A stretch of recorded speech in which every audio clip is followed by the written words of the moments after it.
प्रश्नावली 8.1 का पहला सवाल है, इम्पोर्टेंट है, एग्जाम में पूछा जाता है, अक्सर आता है, हमेशा आया है और आने की संभावना है। त्रिभुज एबीसी में जिसका कोण भी समकोण है, ए बी बराबर 24 सेंटीमीटर, बी सी बराबर 7 सेंटीमीटर, निम्नलिखित का मान याद कीजिए। देखिए हमें त्रिभुज एबीसी दे रखा है, तो पहले त्रिभुज ड्रॉ करना पड़ेगा एबीसी,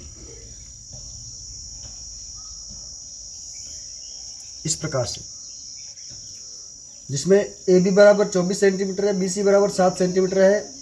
ए बी हम ये मान लेते हैं 24 है और बी सी ये 7 सेंटीमीटर है। हमें ए सी तो ज्ञात करना ही है, इसके साथ ही हमें ये ज्ञात करना है सबसे पहले साइन ए कोस ए, उसके बाद में सेकंड नंबर पर साइन सी कोस सी। देखिए बेसिक चीज़ें हमें पता होनी चाहिए। क्या क्या चीज़ें पता होनी चाहिए? एक तो पाइथागोरस प्रमेय, जिसकी सहायता से हम कर्ण ज्ञात करेंगे ए सी। दूसरा, साइन बराबर होता है लंब बटे कर्ण, ये हमें पता होना चाहिए। साइन जो है ये बराबर होता है लंब बटे कर्ण, कोस जो है ये बराबर होता है आधार बटे कर्ण, तो ये हमें पता होना चाहिए। दो चीज़ों की जानकारी पहले से होनी चाहिए, और ये समकोण त्रिभुज, इसकी भी जानकारी हमको पहले से होनी चाहिए। तो हम सबसे पहले त्रिभुज एबीसी में पाइथागोरस प्रमेय से, त्रिभुज एबीसी में पाइथागोरस प्रमेय से कर्ण ज्ञात करेंगे। इसका ए सी का मान हमारे पास नहीं है, ये ज्ञात करेंगे, क्योंकि साइन का मान रखने के लिए इसका कर्ण पता होना जरूरी है। पाइथागोरस प्रमेय क्या कहती है? कर्ण square is equal to A B square plus B C square. A C की वैल्यू हमारे पास में नहीं है जी, और ए बी और बी सी का हमारे पास में है 24 का स्क्वायर प्लस 7 का स्क्वायर। आप लोगों को ये याद रहना चाहिए, कम से कम 1 से लेकर 30 तक वर्ग याद रहना चाहिए। तो 24 का वर्ग बताइए जल्दी। 24 का वर्ग होता है 576 और 7 का वर्ग होता है 49। दोनों को जोड़ेंगे तो इसका आंसर आएगा ए सी स्क्वायर इज इक्वल टू 625। आप मुझे बताइए 625 किसका वर्ग है? पहले ये कमेंट कीजिए, उसके बाद में सवाल को आगे बढ़ाएंगे। जल्दी से 3 सेकंड का समय आपके पास में। 625 किसका वर्ग है? अब मैं आंसर रिवील करता हूँ। ए सी इज इक्वल टू 625 है जी, अंडर रूट 625, ये 25 का वर्ग होता है, तो इसका आंसर आएगा 25 सेंटीमीटर। यानी हमारे पास में ए सी का मान क्या आया जी? 25 सेंटीमीटर। अब सबसे इम्पोर्टेंट बात, यहाँ हमें सवाल में साइन ए कोस ए पूछा है, साइन सी कोस सी पूछा है। क्या है ये? सी और ए क्यों लगा हुआ है? चेंज क्यों किया? सबसे इंपॉर्टेंट पॉइंट है, ये याद रखने वाली बात है, ये आपको ध्यान रखना, ध्यान से सुनना है।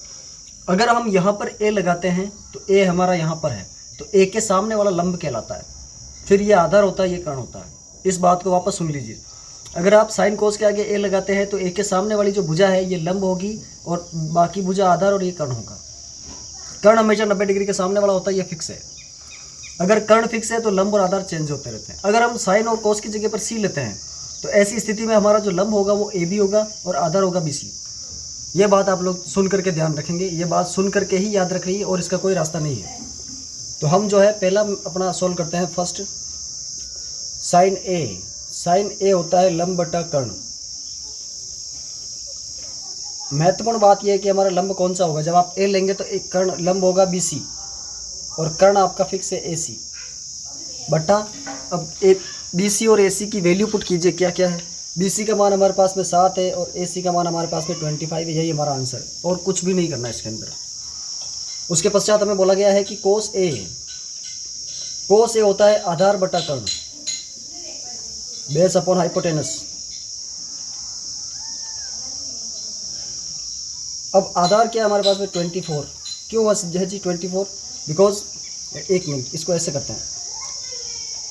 जब आप ए ले रहे हैं कोस ए, तो इसका लंब होगा इसका सामने वाला यानी बी सी, तो आधार क्या हो गया? A B. तो ए बी बटा ए सी, ए बी का मान 24, ए सी का मान 25। ये हमारा आंसर है।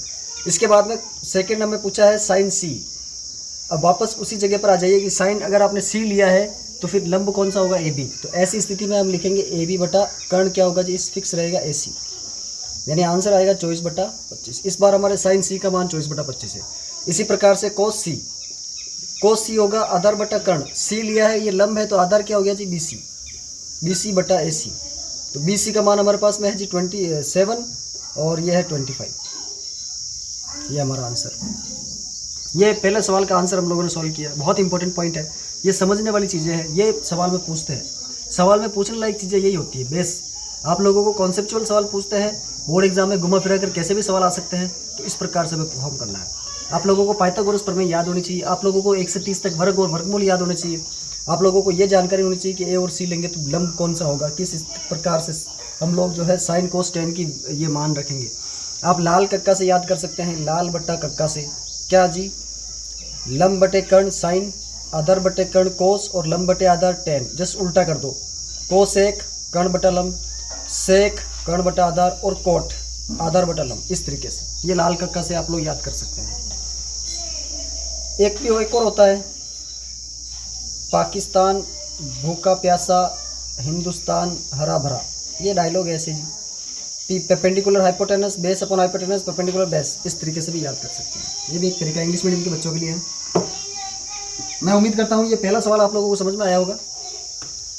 हम नेक्स्ट क्वेश्चन की बात कर लेते हैं, इसका अगला सवाल। अगर आपको फर्स्ट क्वेश्चन समझ में आया है तो फिर आपको दूसरा प्रश्न भी आराम से समझ में आ जाएगा। दूसरे प्रश्न में बताने के लायक चीज़ क्या है जी, आप लोगों के लिए बताने लायक चीज़ ये है कि इसका चित्र हमको दे रखा है, PQR त्रिभुज है। इसमें आप कर्ण ज्ञात करते समय थोड़ी परेशानी आपको हो सकती है। ये 12 है, ये 13 है, ये हमको पता नहीं है। तो इसका कर्ण है PR, तो आप PR स्क्वायर करेंगे, फिर PQ स्क्वायर करेंगे, फिर QR स्क्वायर करेंगे। तो ये एक्चुअली अपने को दे रखा होता है 113 का स्क्वायर, PQ है 12 का स्क्वायर और QR का स्क्वायर हमारे पास में नहीं है। 13 का होता है 169, 12 का होता है 144 और QR का हमको ज्ञात करना है। तो 169 में से आप 144 जब घटाएंगे तो QR का स्क्वायर आएगा, इम्प्लाइज QR का स्क्वायर हमारे पास में आएगा जी 25। इसका मतलब QR की वैल्यू हमारे पास में आएगी जी 5। तो ये इस प्रकार से आप लोगों को दूसरे प्रश्न का आप लोगों को देखना है, क्योंकि ये जो है इसमें इसके अलावा और कुछ बचा ही नहीं। तीसरे प्रश्न में अपने को साइन दे रखा है। तीसरे प्रश्न को मैं आपको थोड़ा हिंट वाइज ही बता देता हूँ। यहाँ इस डायग्राम को हम देखिए, आप तीसरा कैसे करेंगे। अगर आपको पहला समझ में आया तो तीसरा आप कर सकते हैं। कैसे करेंगे, हमें साइन A दे रखा है, साइन A, और ये होता है, ये दे रखा है 3/4। आप देखिए इस सवाल में A कहाँ पर, ये रहा। तो हमारा लंब कौन सा होगा, ये, और साइन होता है लंब बटा कर्ण, यानी लंब और कर्ण, ये आधार ज्ञात करना है। तो पहले आप AB ज्ञात करेंगे, इसी प्रकार से पाइथागोरस प्रमेय से करना है। उसके बाद में आपको पूछा गया कि cos A और tan A का मान परिकलित कीजिए। तो AB का मान कैसे आएगा, मैं शॉर्टकट में आपको बताता हूँ। 4 का वर्ग AB स्क्वायर प्लस 3 का वर्ग 16, 9, 16 में से 9 इधर माइनस करेंगे, 16 में से 9 गए तो 7, यानी आपके पास AB का मान आएगा √7। यही आंसर होगा आपका √7। और इस तरीके से आप लोग ये सवाल को सॉल्व करेंगे। अब आपको कोस और जो भी पूछा है आप मान आराम से रख के ज्ञात कर सकते हैं। यह आपका सवाल था जी, तीसरा सवाल। चौथे में मैं कुछ भी आपको नहीं बताने वाला हूँ, सब कुछ आपको ही करना है। तो इस प्रश्न के अंदर, इस वीडियो के अंदर हम लोगों ने 4 सवाल डिस्कस किए हैं, 5वां भी आपको ही करना है। यानी 1 से लेकर 5 तक मैं आप लोगों को जो है एक सवाल के अंदर आपके क्लियर हो गए, और ये आप कर सकते हैं। इजी है, वैसे बताने की ज़रूरत नहीं है मुझे, तो ये जो है आप करेंगे तो ज़्यादा अच्छा रहेगा।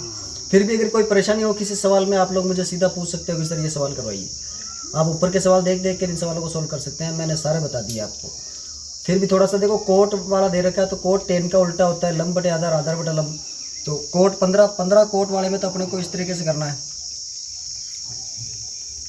यहाँ पर थीटा है या ए है, यहाँ पर कोट ए का मान 8/15, यानी ये जो है 8/15 जो है आधार बटा लंब है।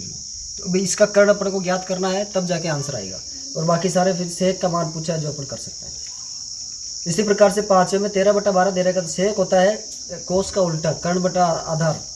तो सेक जो है कर्ण बटा आधार है, सेक थीटा। बात कर रहा हूँ मैं 5वें की। 13/12, 13/12 कर्ण बटा आधार के बटा ए है। तो हमें इसमें एल ज्ञात करना है, एल पता करना है, फिर उसके बाद में हम लोग आगे बढ़ेंगे। ये 5वां। मैं आप लोगों से उम्मीद करता हूँ कि आप लोगों को ये 5 सवाल समझ में आए होंगे। इस वीडियो के अंदर इतना ही। अगले वीडियो में बात करेंगे अगले सवालों की। इंपॉर्टेंट सवाल जो है जितने भी सारे बात करेंगे, एग्जाम में आने लायक, और क्या क्या चीज़ें ध्यान रखने की चीज़ें आवश्यकता है, वो सारी चीज़ें अब डिस्कस करेंगे। आप लोग देखते रहिए, कीप वॉचिंग, थैंक यू।